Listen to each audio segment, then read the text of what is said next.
अस्सलाम वालेकुम वरहमतुल्लाहि वबरकातुहू। उर्दू बियॉन्ड बॉर्डर्स में आपका एक बार फिर से तहे दिल से खैर मकदम है। आज हम देखेंगे कि अलामत ताज्जुब का शायरी में किस तरह इस्तेमाल किया गया है और उसके इस्तेमाल से शेर के मानी में किस तरह शिद्दत, तासीर और जज्बात की गहराई पैदा होती है। इस मकसद के लिए हम मिर्ज़ा गालिब के 3 अशार का मुताला करेंगे और समझेंगे कि शायर ने अलामत ताज्जुब के ज़रिए अपने जज्बात को किस खूबसूरती और मौसर अंदाज में पेश किया है। इस ताल्लुक़ से हमने उनके 3 अशार पेश किए हैं। पहला शेर मुलाहिज़ा कीजिए जिसमें उन्होंने किस खूबसूरती से अलामत ताज्जुब का इस्तेमाल किया है। दिल नादां, दिल नादां तुझे हुआ क्या है, आखिर इस दर्द की दवा क्या है। दिल नादां, गो शायर जो है अपने ही दिल से मुखातिब है, अपने ही दिल को पुकार रहा है। को जब आप किसी को पुकारते हैं, आवाज़ देते हैं, तो आपको पता है, मैंने बताया था इसके लिए कौन सी अलामत इस्तेमाल होती है। बिल्कुल अलामत निदाइया। निदाइया उसलूब की बेहतरीन मिसाल है ये शेर। दिल नादा, ए मेरे नादान दिल, ए मेरे नासमझ दिल, दिल नादा तुझे हुआ क्या है, ए मेरे नादान दिल तुझे क्या हो गया है, ए मेरे नादान दिल तुझे क्या हो गया है। क्यों तो इतना मुस्तरिब है, इज़्तिराब में है, क्यों तो इतना परेशान है, क्यों तो इतना बेसुकून और बेचैन और बेकरार है। ऐ मेरे नादान दिल तुझे क्या हो गया है, दिल नादा तुझे हुआ क्या है। अब यहाँ पे दिल नादान, तो ये वक्फ़ा जिसको हम अलामत ताज्जुब कहते हैं, इसका इस्तेमाल होगा। और ये इस्तिलाह इसके लिए जो इस्तेमाल होगी वो है अलामत निदाइया। ठीक है ना, जहाँ पे आप किसी को पुकारते हैं, आवाज़ देते हैं, सदा देते हैं, जो कि शायद यहाँ खुद अपने दिल से मुखातिब है।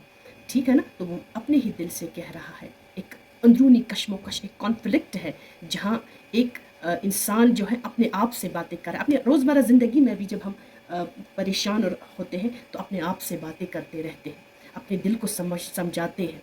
तो इसी तरह शायर ने यहाँ एक अंदरूनी एक कॉन्फ्लिक्ट पेश किया है, कश्मकश इत्तेज़ाद की सूरत हाल है शायर के अंदर, और वो अपने आप से, अपने दिल से मुखातिब है।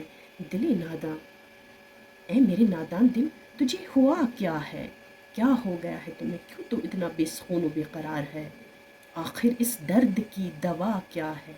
ये जो बेसुकूनी और बेकरारी और ये जो परेशान सूरत हाल है तुम्हारी, तुम ही बताओ इस दर्द का क्या इलाज है, इस दर्द का क्या, इस दर्द की क्या दवा है। तुम ही खुद बताओ, क्यों तुम इतने परेशान हो। ये तो एक सूरत में इसके माने लेंगे। दूसरा शायर इस तरीके से मुखातिब हो अपने दिल से, ए मेरे नादान दिल तुझे क्या हो गया है।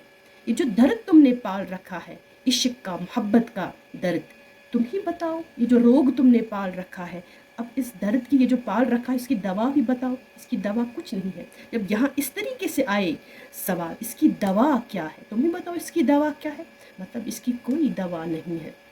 ये एक ला इलाज मर्ज़ है, इसका कोई इलाज नहीं है। इस इश्क के रोग का कोई इलाज नहीं है, ये तो ला दवा है। खुद गालिब ने एक जगह कहा था, दर्द की दवा पाई, दर्द ला दवा पाया। यानी कि दुनिया के सारे दर्द, सारे दुखों का इलाज तो मैंने इश्क से पाया, लेकिन ख़ुद इस इश्क का कोई इलाज नहीं है। ये ला दवा है, इसका कोई इलाज नहीं, उसका कोई जो है दवा काम नहीं कर सकती इस पर। तो यहाँ भी शायर अपने दिल से मुखातिब है।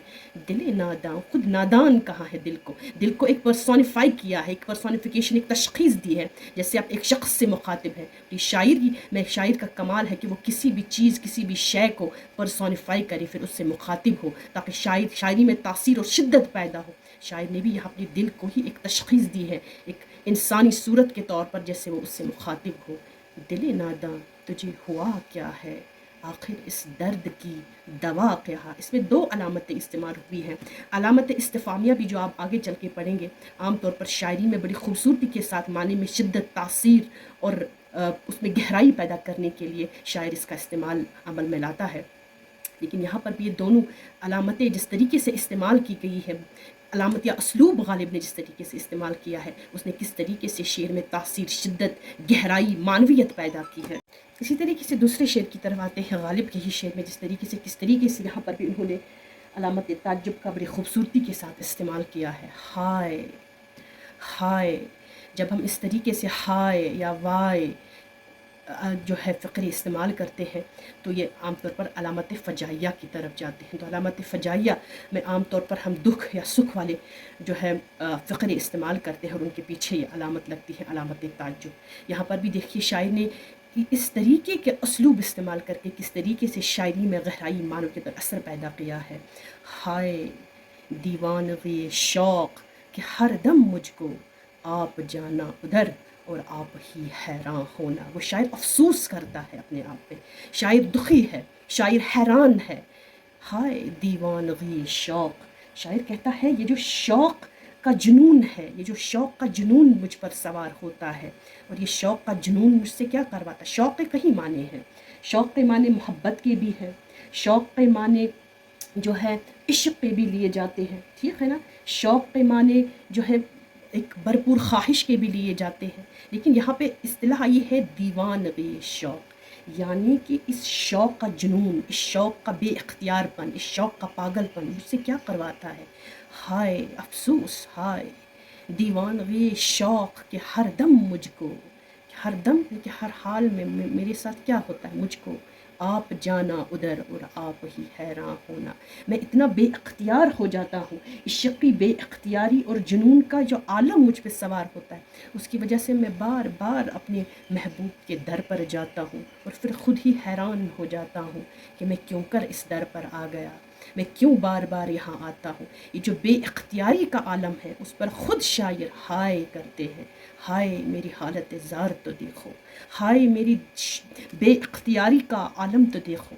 کیا یہ مجھ سے ہر دم مجھ کو، یعنی کہ میں ہر دم مجھ کو، یعنی کہ یہ مجھ سے کیا کرواتا ہے. میں اتنا بے اختیار ہو جاتا ہوں، بے حواس ہو جاتا ہوں کہ اپنے محبوب کے در پر جاتا ہوں، اس کے در پر جاتا ہوں، ٹھیک ہے نا، اور پھر خود ہی حیران ہو جاتا ہوں.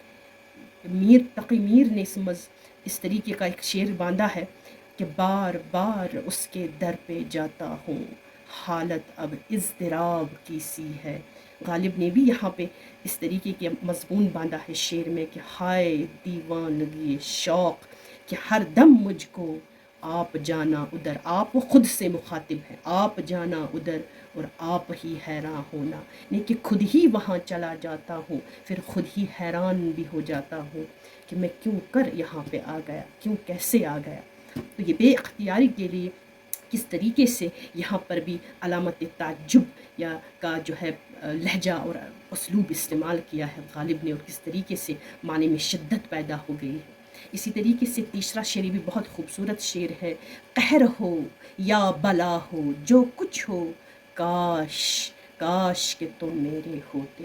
اس طریقے سے دیکھیے یہاں پہ کاش یعنی کہ استجابیہ جو اصطلاح ہے جو علامت تعجب میں آتی ہے، اس کا استعمال یہاں پہ کیا گیا ہے اور یہ علامت استعمال ہوئی ہے. شاعر جو ہے محبوب کی خوبیوں اور خامیوں کی پرواہ نہیں کرتا. قہر ہو یا بلا ہو، بلکہ اس کے نزدیک سب سے بڑی نعمت محبوب کا ساتھ ہے. اس لیے وہ کہتا ہے کہ تم قہر بھی ہوتے تو منظور تھا، بلا بھی ہوتے تو قبول تھا، بس تم میرے ہوتے. ابھی کاش کا لفظ جو آیا ہے یعنی کہ خواہش ظاہر کی ہے. تو علامت استجابیہ کا اسلوب کتنی خوبصورتی کے ساتھ یہاں استعمال ہوا ہے. تو یہ بھی ایک جو ہے ایک محبوب کو پانے کی شدید آرزو، چاہے اس کی کیا بھی خوبیاں ہو، کیا ہی خامیاں ہو، کس طریقے سے خوبصورتی سے استعمال ہوا ہے. قہر ہو یا بلا ہو جو کچھ ہو، کاش کہ تم میرے ہوتے.